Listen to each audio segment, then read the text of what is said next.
Welcome to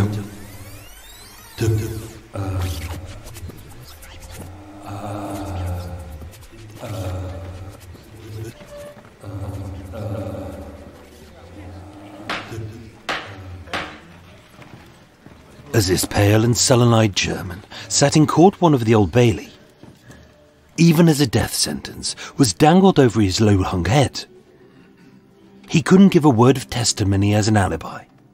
He couldn't provide an ounce of evidence in his defense. Nor could he rip apart any witnesses as to their own recollection. Diagnosed with amnesia, Gunther Podola had no memory of the policeman he had murdered. Tried before Justice Edmund Davies. Of the 11 days spent giving evidence, 9 were to decide if Gunther was fit to stand trial or give testimony. Beginning on the 8th of September 1959. Gunther Podola, you are charged that you did murder Detective Sergeant Raymond William Purdy. The defense being that, owing to the brutality of those same officers whose colleague Gunther had shot dead, he had no memory of the murder, his assault, his arrest, or his hospitalization. But also, the bulk of his life he had lived, his girlfriend, his child, or his upbringing, as everything was blank. But with the killing of an officer being one of the few crimes still punishable by death, in an era when executions were being abolished, with the prosecution seeing as amnesia as nothing more than a convenient charade, how could a jury send a man to his death if he had no memory of the murder?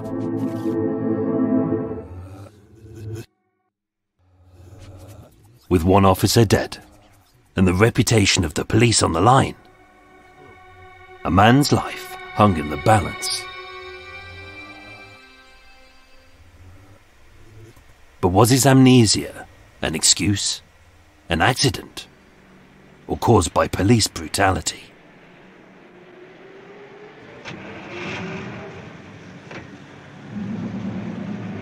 Gunther Fritz Edwin Podola was born on the 8th of February 1929 in Berlin, Germany.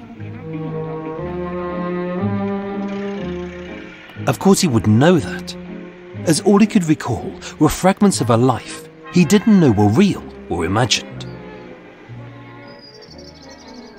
As the only child to Elizabeth a housewife and Werner a barber, Gunther was raised in the working-class sprawl of Alexanderplatz in Berlin's inner city. Described as a solitary boy with a short fuse, few friends, and a quick temper, he lacked the concentration to study and the patience to earn a living. Being restless, he engaged in petty thievery and perused gun catalogues, crime magazines, and the mystery novels of Edgar Wallace, believing that one day he would be a gangster. Say your prayers, Muggs. Only being too thin, too weak, and being an odd little thing, Gunther had no gang to rule but himself. Morning, gentlemen. Nice day for murder. In flashes of lost memories, Gunther would state, I was a dead-end kid. A ragged youth who lived by his wits amongst the blackened smoking ruins of a broken Berlin, making enough money to eat by salvaging scrap metal, black marketeering, and he would claim wartime smuggling. Always remember, don't be a sucker. But was this a fact or a fantasy, concocted by his injured brain? You know, Jerry, I think in order to be afraid, you gotta have a heart. I don't think I got one. I got cut out of me a long time ago.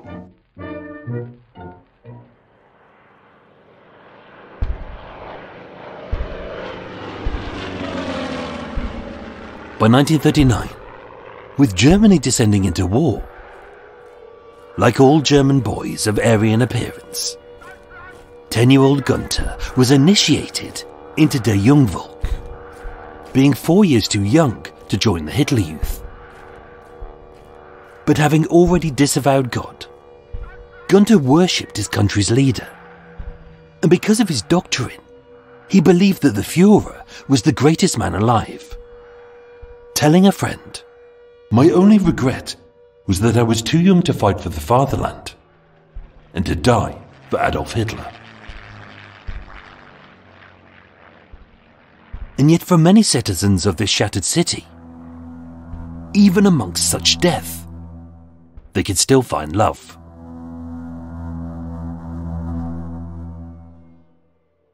He had known Ruth Quandt since his childhood, and later living in the same block in New Königstrasse.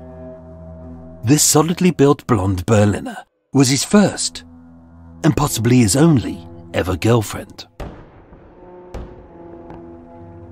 Ruth and Gunther made an unusual pair, being a little distant and loveless, as with her describing him as somber and conflicted. Although he wanted to marry her, he would claim that she always forbade it. So maybe she didn't love him, maybe she was afraid of him, or maybe she was traumatized by her past. As with the war coming to an end, and Hitler having taken his life as the Red Army surrounded this blood-soaked city, across a 2-week battle as Russian soldiers occupied Berlin, in the flats that they lived in, all women were raped, including Ruth, who was only 14 years old, and all of the men were shot. Only somehow, Gunther escaped.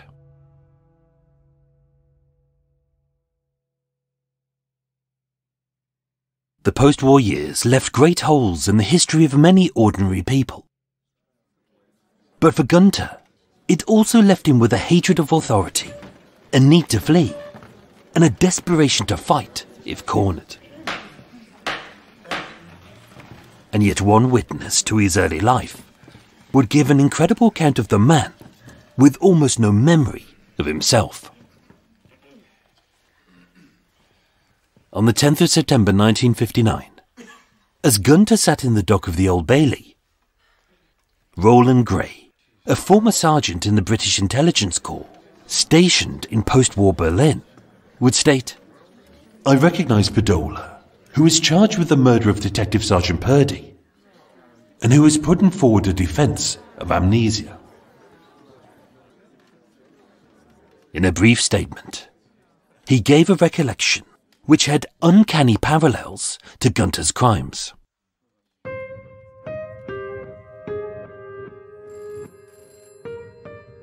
At the end of March 1949, as a result of an anonymous phone call to the intelligence headquarters at Charlottenburg, West Berlin, Iron Sergeant Whitehorn went to a villa where an armed Russian was alleged to be inside the house. Only the man wasn't Russian, but German. As we arrived, he escaped through the back door, being a cowardly sort of boy who was prone to fleeing at the first sight or sound of authority. "British Army, stop, or we'll shoot!" But after a very brief chase, he was swiftly apprehended, and having been searched for weapons, none were found. Held in detention for 10 days, this weak-looking slip of a boy with dark sullen eyes was interrogated and gave his details as Major Karanov of the NKVD, the Russian secret police stationed at Karlshorst. Which made no sense, as he was in civilian clothing and barely looked 20 years old. It seemed like the kind of story made up by a fantasist living the life of one of his criminal heroes in an Edgar Wallace novel. Say your prayers, Muggs.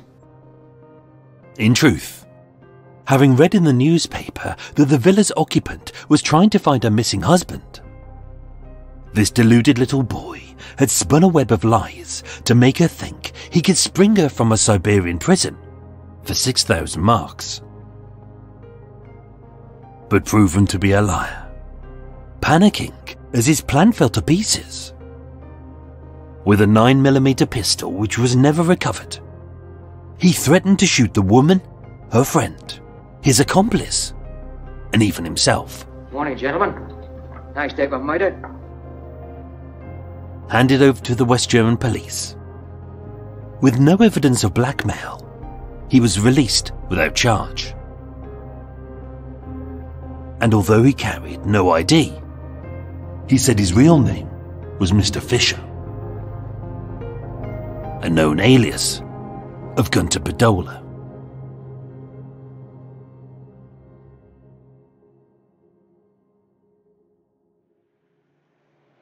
Gunther was a delusional, selfish, money-obsessed wannabe gangster with no morals.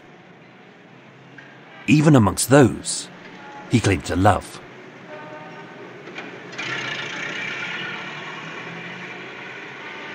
According to Ruth, on the 28th of October 1951, their son Michael was born.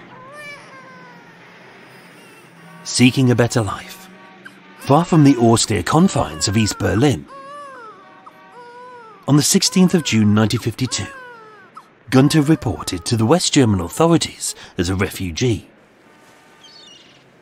Seeking safe passage to Canada to work as a farm labourer, his immigration visa was approved, and having set sail from Hamburg on the 4th of August, he arrived in Halifax 10 days later. Hearing the good news that Gunther had made it to Montreal to find work, Ruth and her baby crossed the heavily guarded border into West Berlin, and as planned, she would wait for Gunther to send for them. Only it was whilst there, being cold, hungry and scared, that Ruth received a telegram. It said he had made it to safety, and that his new life was good. But I want nothing more to do with you or your child.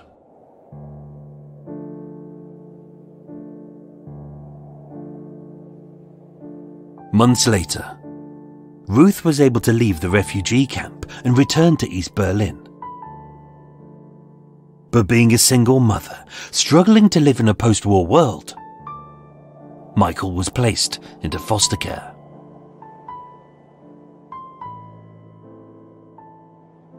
Gunther, on the other hand, was living the life of a man without a care in the world. Initially, he worked as a farm labourer in Huntington, only to lose his job when he attacked a small girl who squirted him with a water pistol. And unable to afford the fancy lifestyle he felt that he always deserved. Being a shipper of gowns and a welder at Canada Airlines, he supplemented his income with crime. In March 1957, having served 10 days in prison for burglary, that same month, he was sentenced to 2 years for 6 counts of car theft, 2 of burglary, and 2 of deception. Upon his release, Gunther was promptly deported back to Germany, but being unwelcome there, instead he moved to England. On the 21st of May 1959, 30-year-old Gunther Podola arrived in London Airport from Frankfurt. As a German citizen, travelling on his own passport and seeking work as a welder, his crimes were unknown to the British authorities, and he was legally entitled to carry in a holster his black 9mm pistol. During his life in West London, he didn't work, he moved between hostels, he visited many sex workers, and like a pretend gangster, he used the aliases of Mike Calato, Paul Kamei, and H.R. Fisher.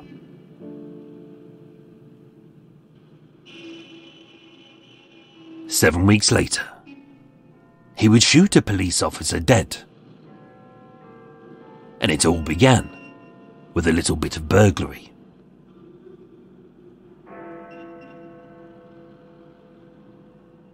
Malvina Joan Schiffman was a 30-year-old fashion model and actress who went by the stage name of Vern O'Hara. So guarded was she of her privacy that few people knew her real name. She kept her work and social schedule a secret. She had only moved into the top floor flat of a secure block at 84 Rowland House just 1 month earlier. And her phone number of Fremantle 0919 was ex-directory. But often, safety is an illusion, as even though her flat was 5 stories off the ground, while she was at a rehearsal for the TV show Double Your Money, someone broke in and took a Ming stole, a camera and jewellery worth £2,500, as well as the passports for herself, her husband and her young child. But also, most sensitively of all, a set of private papers, supposedly from her secret lover. On the 7th of July, Detective Sergeant John Sanford of Chelsea CID came to the flat. He had fingerprints taken. He made a report. And as required, he logged any actions or statements pertinent to the case in his notebook.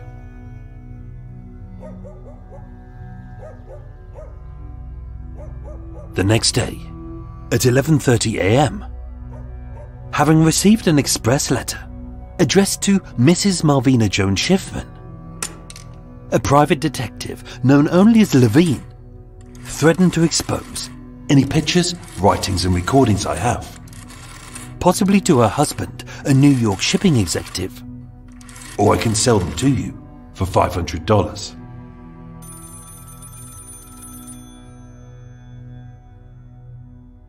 Sunday the 12th of July, just before 1 p.m, her phone rang. Mrs. Schiffman, this is Mr. Fisher, acting on behalf of Mr. Levine.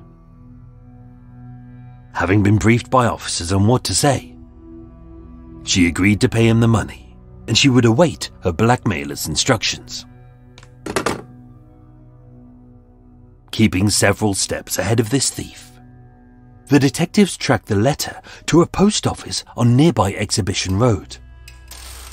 And knowing that his call would come through the Fremantle phone exchange, the second he called to ask for his money, an operator at the exchange would be able to trace his call.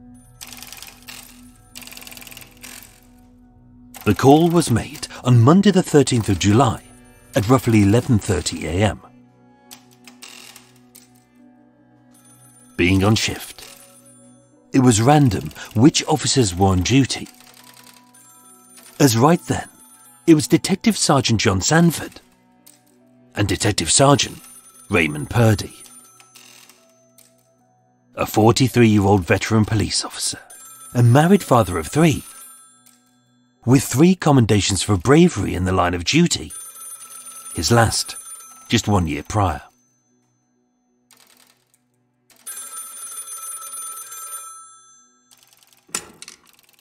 Mrs. Schiffman, this is Mr. Fisher. I agree to pay the $500. Good. Go to the bank and I'll call you back at 2:30 p.m. Which he did, in case he was watching. Only when he called back, she signalled to her neighbour to call CID. Detective Sergeant Sanford? He's on the phone right now. DS Sanford and Purdy were perched at Chelsea Police Station. In the pockets of their vague grey suits were a set of handcuffs and a pair of notebooks, as these plainclothes officers sat in a 4-door Wolsey saloon, waiting. But before the operator could trace the call, he had hung up. The blackmailer was being cautious. So to catch him in the act, the detectives needed his mark to keep him talking. Keep him talking.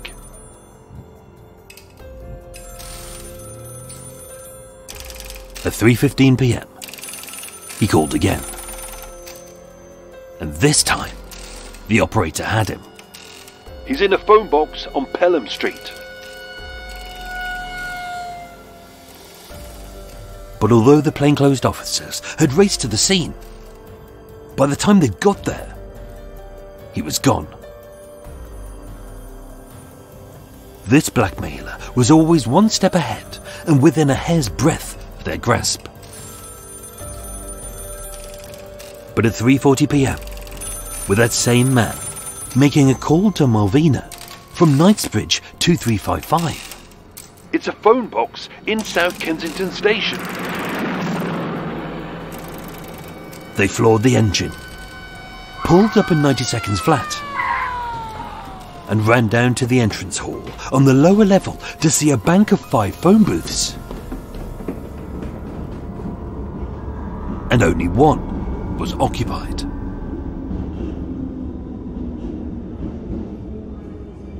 DS Sanford would state, "We got there about 3:50 p.m. A man was in the phone box.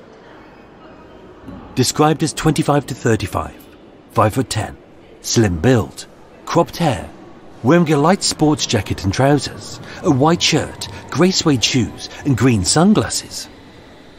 Although he spoke in an American accent, it sounded fake. And as he noisily flipped over the pages of a black notebook, suspiciously close to the phone's mouthpiece, his conversation to an unheard woman was about his money and the evidence I'm going to sell you. This so-called Mr. Fisher thought he had won and that the money was his.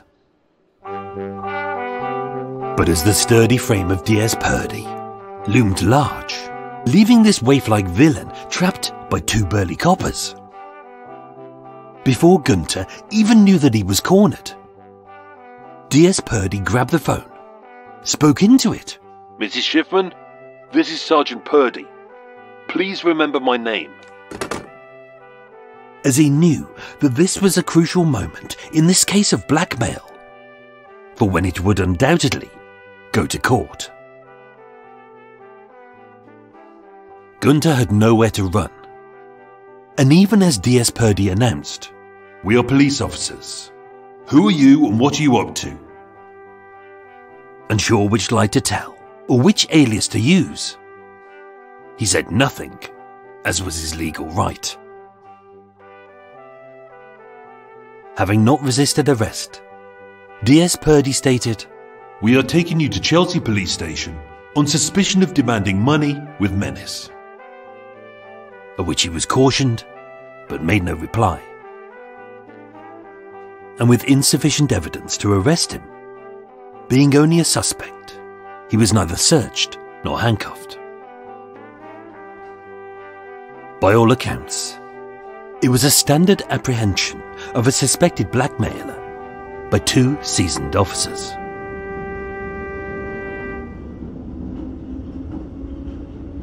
Or at least it should have been. As the 2 unarmed, plainclothes detectives left the tube station and walked a short distance to their unmarked police car on nearby Sydney Street,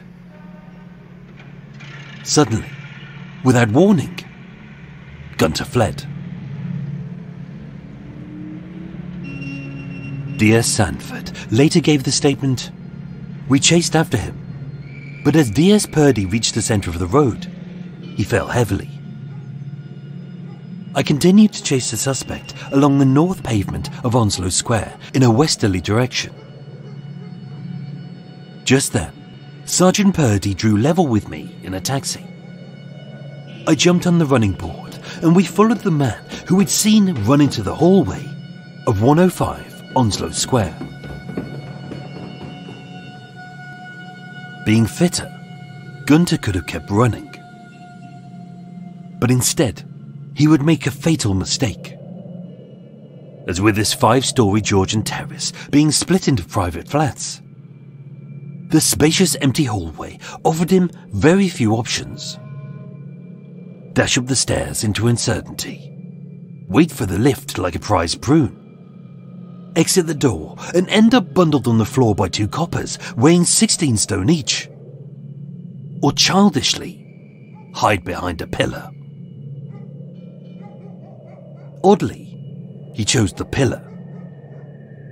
So with a slightly bruised and rather sweaty DS Purdy collaring him, being unwilling to play this boy's silly little games, DS Purdy barked, "Sit in that windowsill and behave yourself." which Gunther did. As DS Sanford began to head out to fetch their police car. In court, DS Sanford would state, I noticed nothing peculiar about him. He was perfectly ordinary. only both detectives had badly misjudged their suspect, as when cornered, Gunther would panic.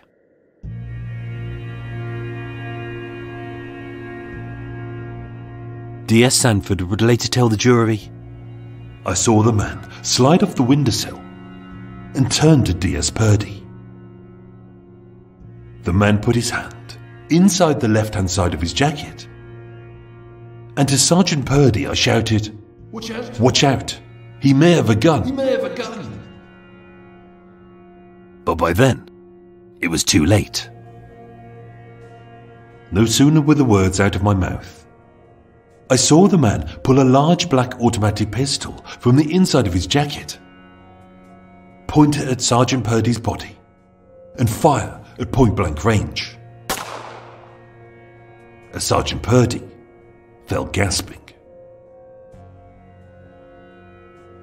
Shot from just 3 inches away, the gunpowder scorched the left side of the officer's grey suit, as a single 9mm bullet punctured his heart, ripped open his aorta, and filled his body cavity with blood.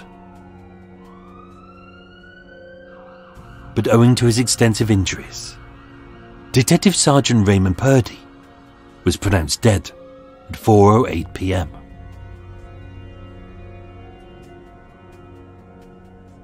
Of the tenants staying at 105 Onslow Square that day, only 2 heard the shot, and yet no one saw the shooting. So the only witness to the killing were DS Sanford, who admitted in court, At times I had my back to the suspect. DS Purdy, who had died at the scene, and the suspect, Gunther Podola, who would have absolutely no memory of the murder. But why?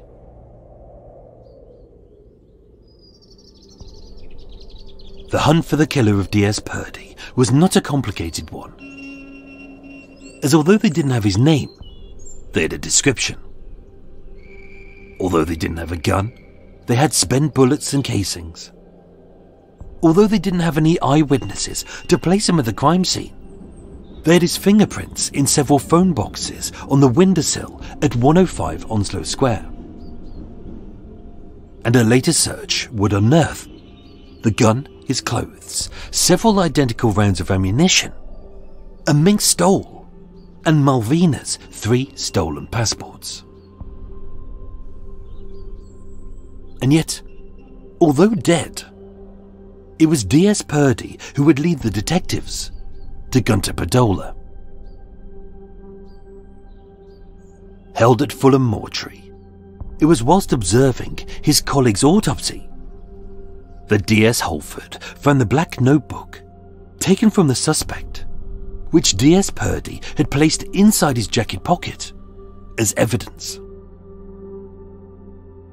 Only this wasn't an ordinary notebook, as inside, as if the author was dictating his life into a mystery novel, he had listed every building he had cased, every person he had blackmailed, every call he had made, every flight he had taken from Canada to Germany to England, as well as every alias he had used and every hotel he had stayed in since his arrival in West London, including his current hideout.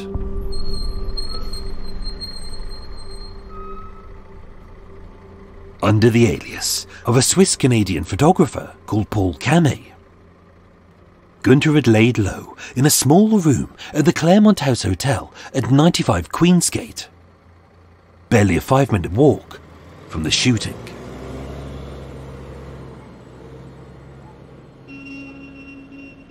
On Thursday the 16th of July at 3:30 p.m, having pre-warned the hotel's managers, ushered any civilians to safety, and clarified that the suspect, Gunther Podola, was currently in his room,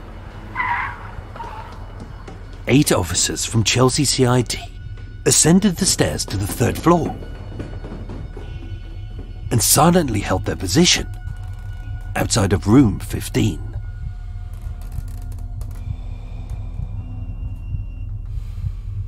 All armed with revolvers. They were Detective Superintendent Hislop, Chief Inspector Acott, Inspector Vibart, DS's Chambers and Davies, DC's Morrissey and Vaughan, with PC Collett and his police dog, Flame. As inside, being 3 floors up and busy washing, unaware of the officers, again Gunther was cornered. The officers stated, At 3:45 p.m, we took a position facing the door of room 15. In a loud voice, DI Vibart hollered, Police, open this door, Open the door! as an officer banged sharply. Only the occupant didn't reply. Wisely standing to one side, as inside was the same armed assailant who had killed one of their own in cold blood just 48 hours earlier. DI Vibart repeated, Police, open the door. Open this door! Only again, no one replied. Making the decision to force it and to storm the room, DI Vibart walked to the top of the stairs to give himself a run-up, and with all of his bulk, he charged hard against the door. Only it wouldn't give way. Unable to enter this inaccessible room, with possibly a gun-toting maniac hidden within, as the officers stood ready to strike, and the dog barked ferociously, hearing what they would later state was a voice inside and a faint metal click. Instead, the heftier 17-stone bulk of DS Chambers took a run-up, and the door crashed open.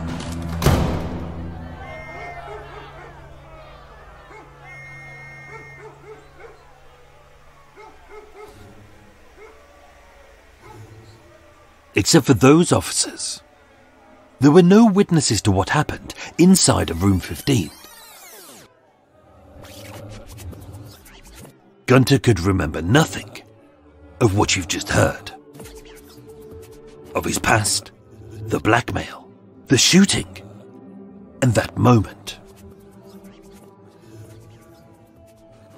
Tried at the Old Bailey, the jurors would spend 9 days not deciding whether he had killed DS Purdy. He had. But whether his amnesia was a convenient excuse to escape a death sentence, an accident which occurred in the heat of the moment, or police brutality for the revenge of a fallen comrade.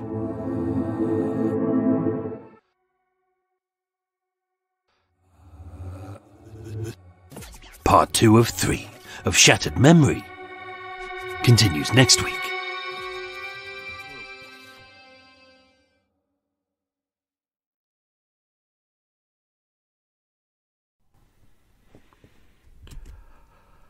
Holy fuck.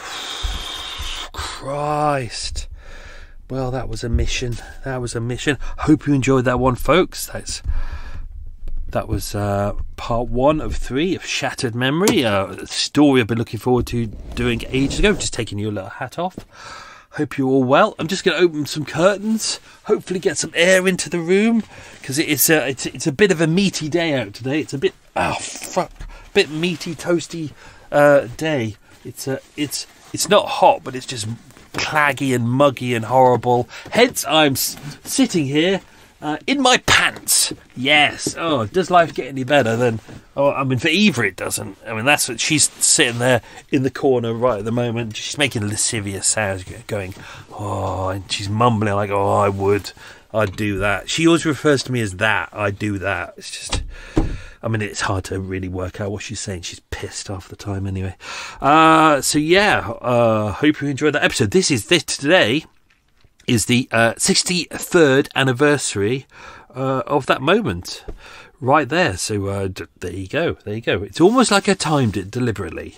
So unless, of course, you're a binge listener, then this isn't the 63rd anniversary. This could be the 64th, or it could have happened 3 weeks ago. I don't know. But anyway, shall I make a tea? I don't think I want to make a tea because we've got a lot to dive into in this next bit. And also it's the end of the day. I'm going to have I've been chopping up nice bits of ginger to put into water because it's very, very relaxing, because I've had a bit of a shitty month, let's be honest. I had bronchitis for a month, which is all good.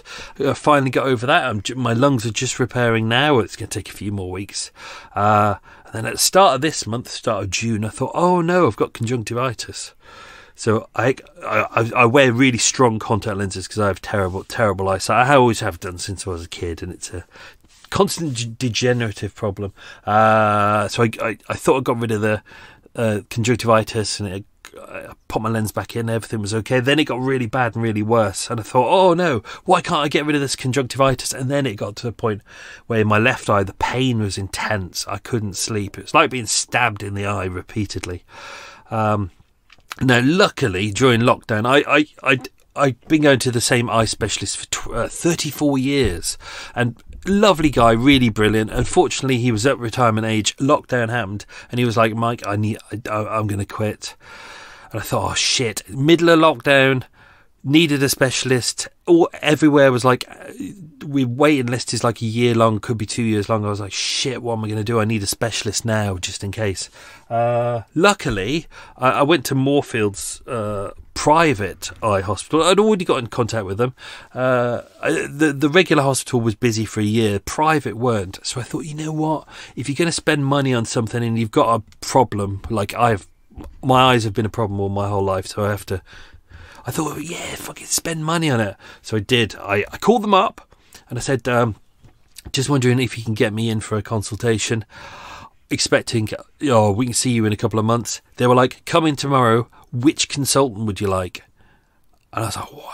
And I looked at this list, and all these people are PhDs and professors, and they've got multiple kind of initials after their name, and they're all specialists in their field. And I went in there, and I have to say they've been amazing, absolutely amazing, really good. And like, my specialist is absolutely great. But yeah, no, I went in there going, I think I've got conjunctivitis, I can't get rid of it. And they went, no, you've ruptured your eye. So I have a ruptured eyeball. So I ruptured it at some point. I didn't realise I'd done it, and all the aqueous fluid is leaking out of the eye, but also leaking into parts of the eye it's not meant to be. So I'm technically blind in one eye at the moment. Luckily, it's my not great eye, so I'm living off one eye. So my one eye is slightly deformed. The eye's facing the wrong way. It's really weird talking to people now, because I was in a meeting with someone today, and I said it's really weird having kind of a deformed eye, because people look at you, they either won't look at you, and like they'll serve you a coffee or whatever, but they won't look you in the eye, in the face, or they'll be extremely polite. They'll be like, "How are you? I'm glad your day's really well. That's lovely to hear." And it's really weird at the moment. It's also it's not my confidence a lot. So yeah, it's really so. Yeah, I'm on a lot of drugs. hourly drugs I have to pump into my eye to try and get rid of the infection because it's been infected for a month, and see what the damage is. And it's such a pain in the arse. So one of the drugs, one is used to castrate dogs, the other one is used to cure the plague. Which is why when because every time I'm given a new drug for anything, I always check the background of the drugs. And I was like they said, yeah, you put 1 drop in your eye, not 2 drops, 1 drop, and then you seal over your tear duct with your finger and you hold it there for about 3 minutes. And I was like, why do you have to do that? And they're like, well, because it's toxic. And I was like, yeah, but, it goes in your eye, so surely it's fine. And then when they said, it's toxic to your central nervous system, I was like, wow. So I can stick it in my eye, but I can't allow it to go into the rest of my body. Shit. So yeah, I've got that for months, and then I'll probably have to have an operation on the eye, and they'll see what damage has been done. But I am wearing an eye patch at bedtime, which Eva loves, because one eye patch makes me look like a kind of cheesy sci-fi pirate. And then the other one makes me look like a milk tray kind of pirate. So, yeah, she's very happy about that. So, let's do the quiz, and then we'll dive into some extra stuff. I just want to say a thank you to new Patreon subscribers. I'm sorry, guys, that you've had to wait so long for a thank you. Obviously, I was ahead. I was ahead of the game, trying to get ahead so I could do all the research, because these episodes take effing weeks and months to research, so I try and get myself ahead of the game so I've got time to research them properly and not rush them. I got myself ahead of the game, but then I got bronchitis for a month, and then I got a ruptured eye for a month. So luckily I'm still ahead of the game. Amazing. So yeah, so I apologise these people, I haven't been able to thank you yet. So thank you to Kelly Garrett, Gary, just one name, Gary. I guess you're like Cher or the Queen. Steve Nash, Laurie Deakins, and Mark Watkinson. So thank you, Kelly Garrett, Gary, Steve Nash, Laurie Deakins, and Mark Watkinson. Thank you, all of you. I hope you've got all the goodies. I hope they've arrived safe and sound, and that you're enjoying all of the lovely, lovely stuff that's online that I post on the Patreon site. Exclusively on Patreon. I don't share them anywhere else. So, helicopter flying over. Yes, I'm still in that area. So let's do some quiz questions. We'll do the answers at the end. So, question number 1. What was Gunther's full name?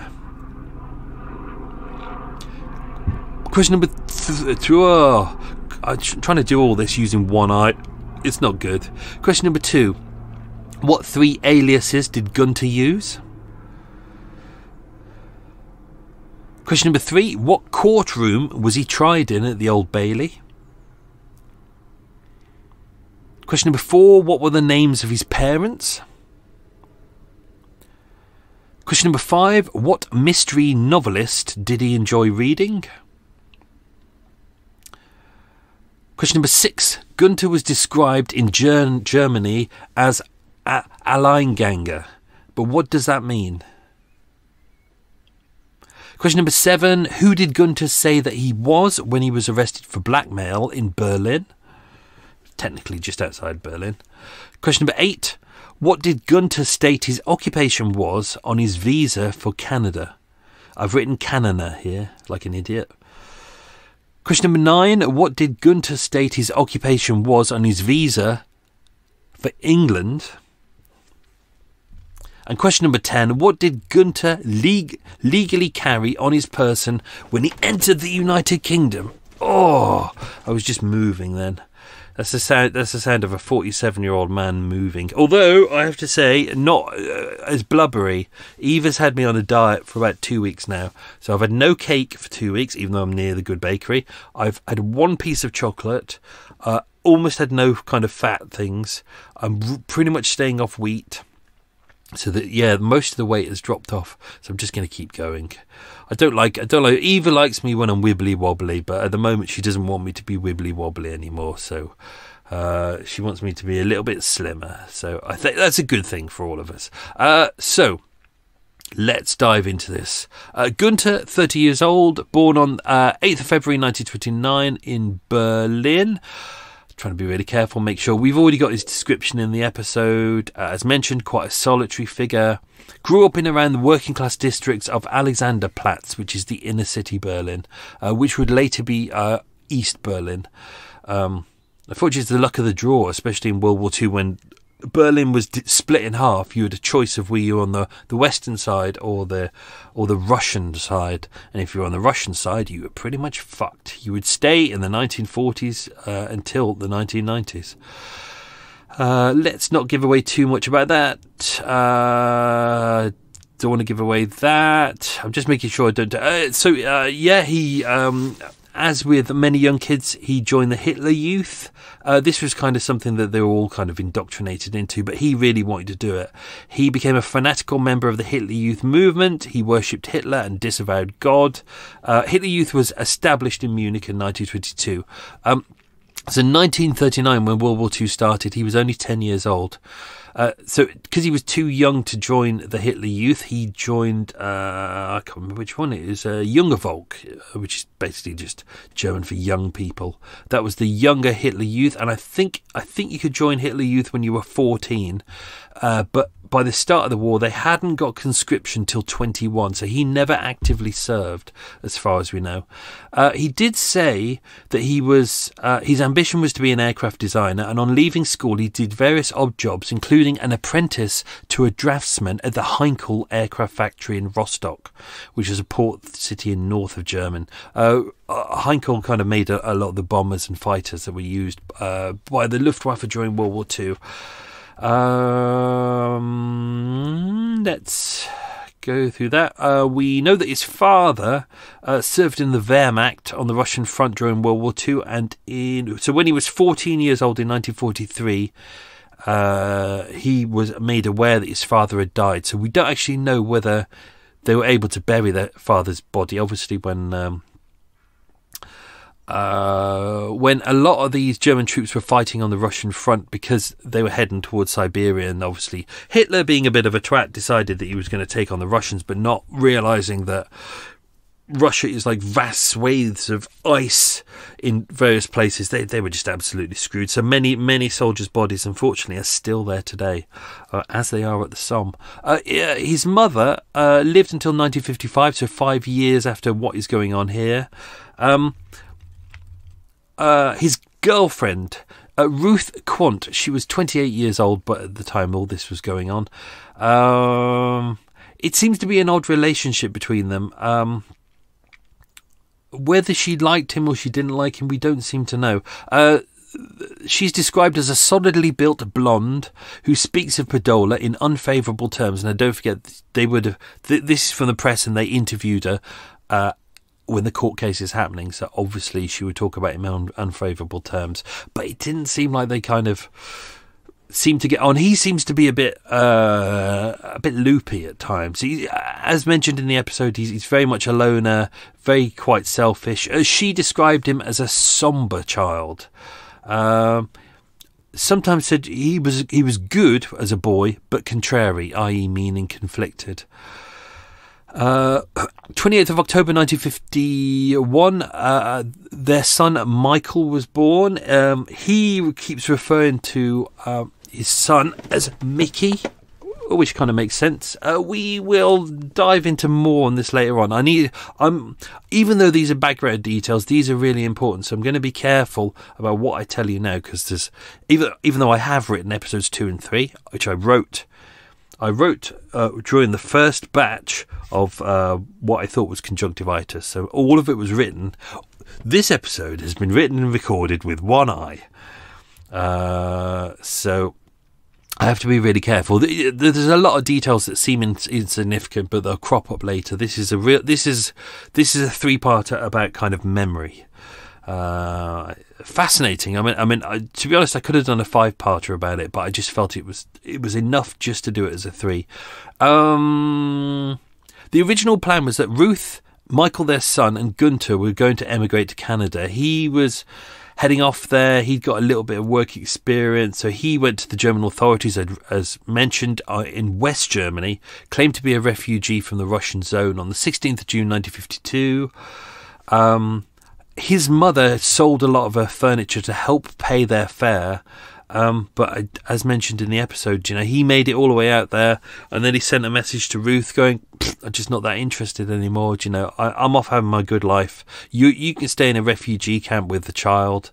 I'm just going to enjoy my life. She actually did correspond with him. She sent him a letter and a photo of the baby, and he had that on him when he was arrested, but unfortunately the relationship fell apart and the boy was placed into foster care in Charlottenburg. I was going to do a whole thing about his life in Canada, but I decided not to because I felt it held back the story. So 17th of June, he made an application at the Allied Travel Office in West Berlin for travel documents to go to Canada. 4th of July, he obtained a Canadian immigrant's visa, so pretty much he was cleared very fast. He sailed on the General Harry Taylor from Hamburg on the 4th and arrived in Halifax on the 14th of August, so 10 days. Arrived as an immigrant, he went straight to Montreal. We don't know why he went to Montreal. Maybe he knew people there.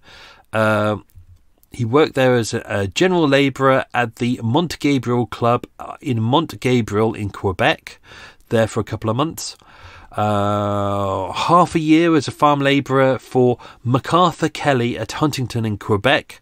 Unfortunately, it was said that while there in Canada, he showed he had a vicious streak when he attacked a small girl who squirted him with a water pistol. So there you go.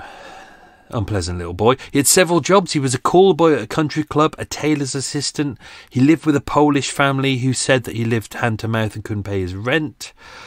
He was an auto mechanic at Budd and Dyer on Sherbrooke Street in Montreal. A welder with Canada Airlines in Montreal. He got a job working. He was made redundant after 6 months. This is all information that the police found, so this is kind of more reliable than what he says about his past, because let's not forget he couldn't remember his past. He worked for a couple of months as a delivery man for photographers on Maintain Street in Montreal at a photographer's stall. As a shipper at sea. There's lots of different jobs that he did, but also 1st of March 1957 in Montreal, sentenced to 10 days for theft for breaking into. That's what it says. It just says breaking into. Whether they ran out of ink or that's, I think that's just how they phrased it. 26th of March 1957, he was sentenced to 2 years on each charge to be served consecutively for the theft of an auto, a car, breaking and entering into a dwelling house, plus theft of 6 counts. So 6 counts of auto theft, 2 counts of breaking in, and 2 counts of theft. He was released on the 23rd of July 1958 and served 15 months in total.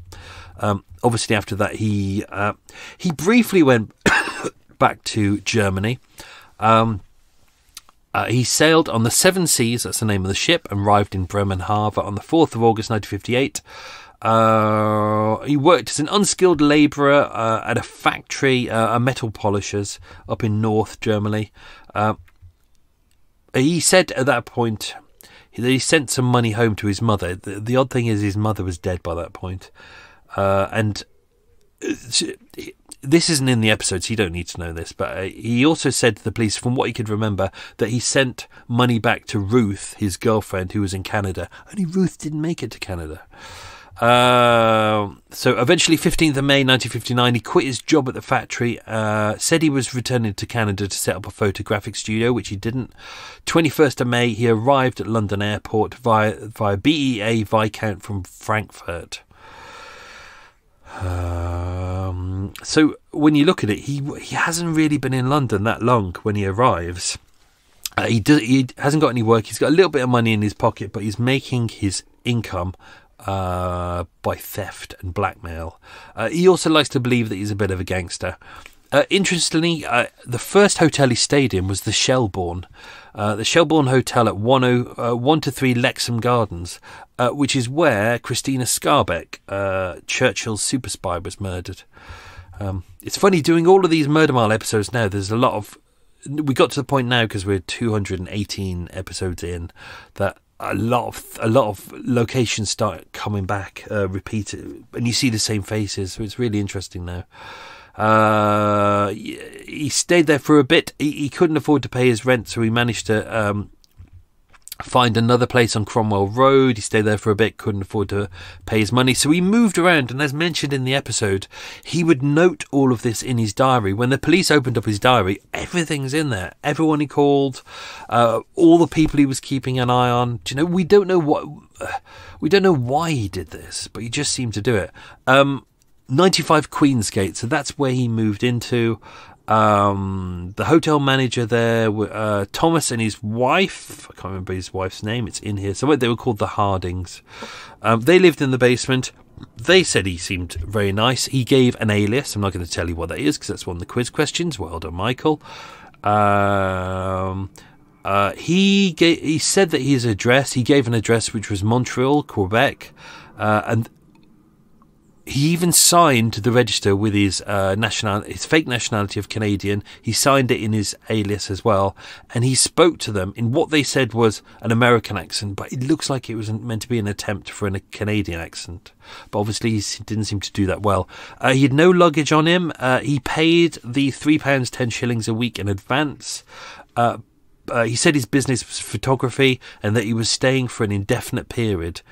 So this was definitely Gunther Podola. Let me just see if we've got time to dive into a little bit. We'll do a little bit about the burglary as well, because this doesn't come back later on, so we can dive into this. The burglary / blackmail. So he seems to have attempted to do quite a few of these.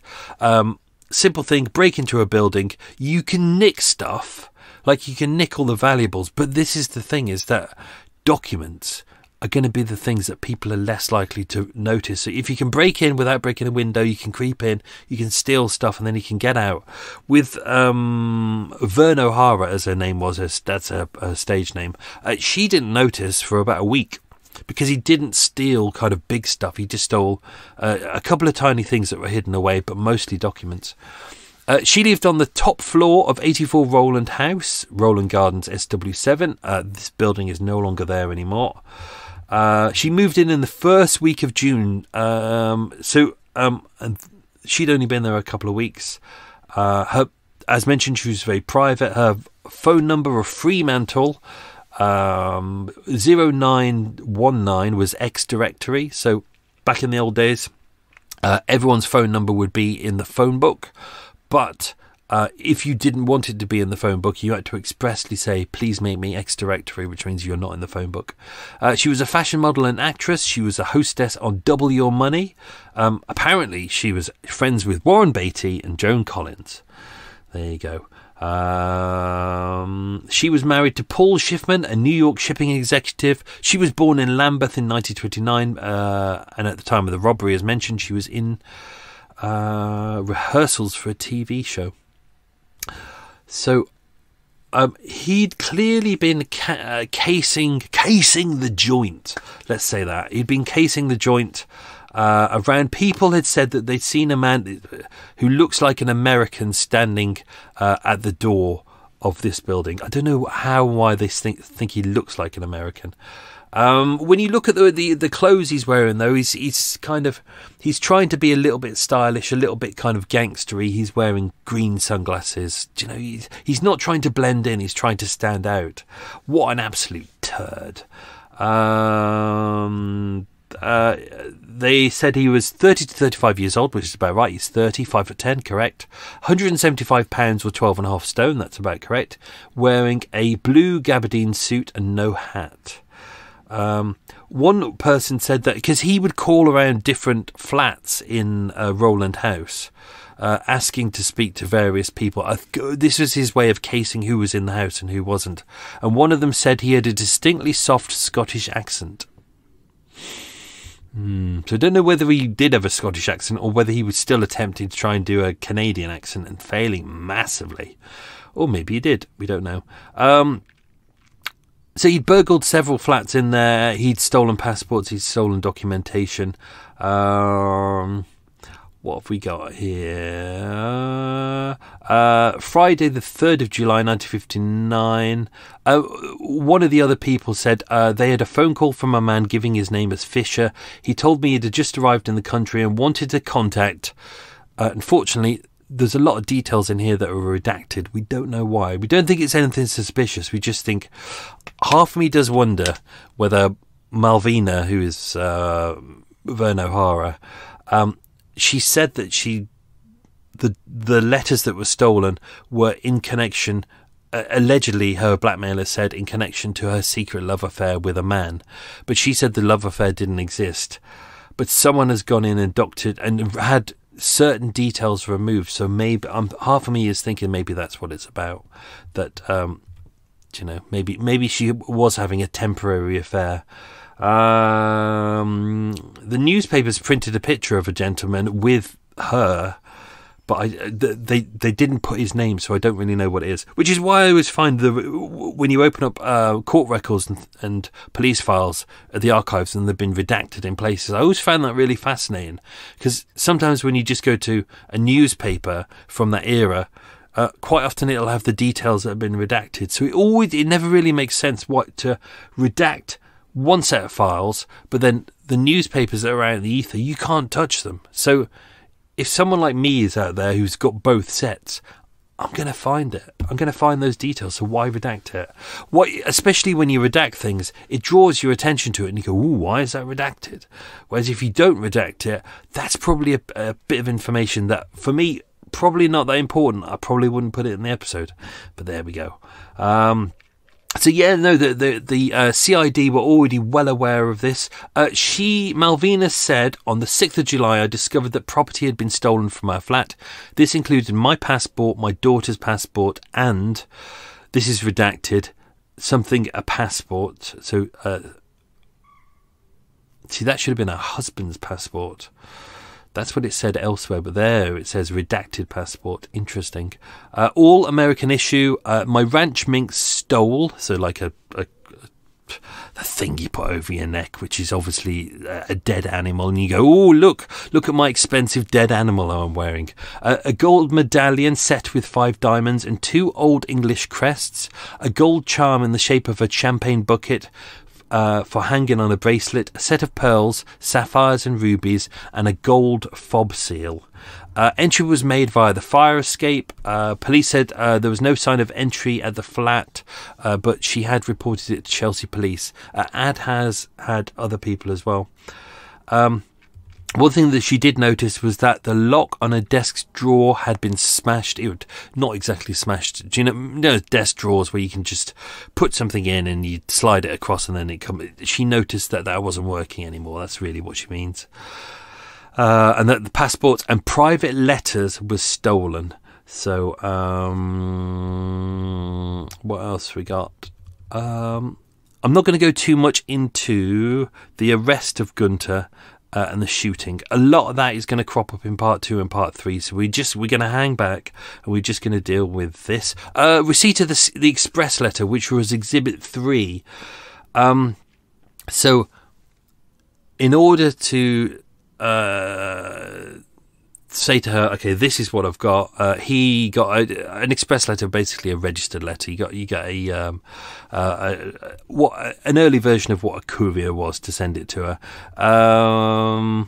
She said, 8th of July at 11:30 a.m, a messenger boy called at my flat and handed me an express letter addressed to Mrs. Malvina Jones Schiffman. Obviously, as mentioned, a name nobody knows.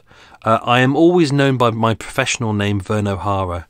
I should say the only people who know my full name are my parents, my husband, my lawyers, and redacted, who has only learned it since this case.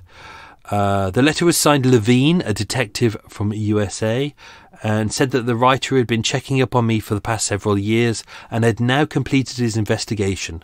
The pictures, writings, tape recordings, etc., which had amassed in his inquiries, he was now willing to send me for $500. $500. Oh my god. You can get all this for $500. Oh my god. I hope it said that. He told me I could discuss the matter with anybody I choose except a police agency, and after a few days to think it over, and he would get in touch with me again. Obviously, she did the right thing and she contacted CID, who were very aware of this. Detective Inspector Hislop stated that she had been visited by a blackmail burglar, and there had been a string of robberies in the Kensington, Chelsea area, which had been followed by attempts at blackmail, having made off with letters and documents. I think that's it. Let's not go into the phone calls. We've done the phone calls. But as you can see, it was kind of, the police were kind of using everything at their availability at that moment. They were able to work. The letter was sent from a post office near Exhibition Road. Exhibition Road is quite big in Kensington. They knew it was local, but it wasn't so local that they could pinpoint it to a certain person, but they knew that a call would be made to her number, which was ex-directory, so no one would call it having looked in the phone book, but they knew whoever would call her would undoubtedly be this person, especially as he said he would call back at a set time. So that's what they did. They just used the operator at the other end, able to go, right, this is where he's calling from, this is the number. A few days later, she said, a man with a soft voice and a foreign accent wants $500 to keep him from revealing secrets of a secret love affair to my husband in America. She admitted, I have no secret love affair. D.I. Hislop said, don't worry about that. This fellow is just putting two and two together. Hang on. Obviously, of the two officers who were sent to the scene that day, we've got Detective Sergeant John Leslie Sanford and Detective Sergeant Raymond William Purdy. It's just kind of luck of the draw, really, that they were the two guys in Chelsea CID who were on duty that day. Therefore, as the call came in, they were the ones who had to deal with it. D.S. Sanford had actually been to the address before. He'd, as mentioned in the episode, he'd made some notes. Had fingerprints taken. He'd seen the letter as well. D.S. William Purdy had not. He was just with him that day. Detective Sergeant Raymond Purdy, 43 years old, had 3 children. Born in Fulham, brought up in that borough as well. So he's a local lad, born and raised in the area. Spent his early years on Maplethorpe Road. He was educated in Fulham. He had an older brother. He joined the police force in 1938 and attached to CID in 1947. He had 3 commendations, the last being in 1958 for helping arrest 2 men involved in an armed robbery. If you go to the location where he was shot today, 105 Onslow Square, there is a plaque there in memorial to, it was unveiled 13th of July 2019, so just a couple of years ago on the anniversary of his death. I think it's the 60th anniversary of death, so that's unveiled by the Police Memorial Trust. So this is the second episode that we've done about police memorials. The other one was the Hyde Park one and the homeless guy. I still like that episode. So I think that's it. I'm not going to go into too much because parts 2 and 3 are really meaty, and there's a lot that we've got to go back and forth to. So this, just as a warning now, this one might require a couple of listens. But a really fascinating episode. Right, let's do some quiz questions, and then I will go and start making dinner. Eva would make dinner, but she can't cook. She's a terrible cook.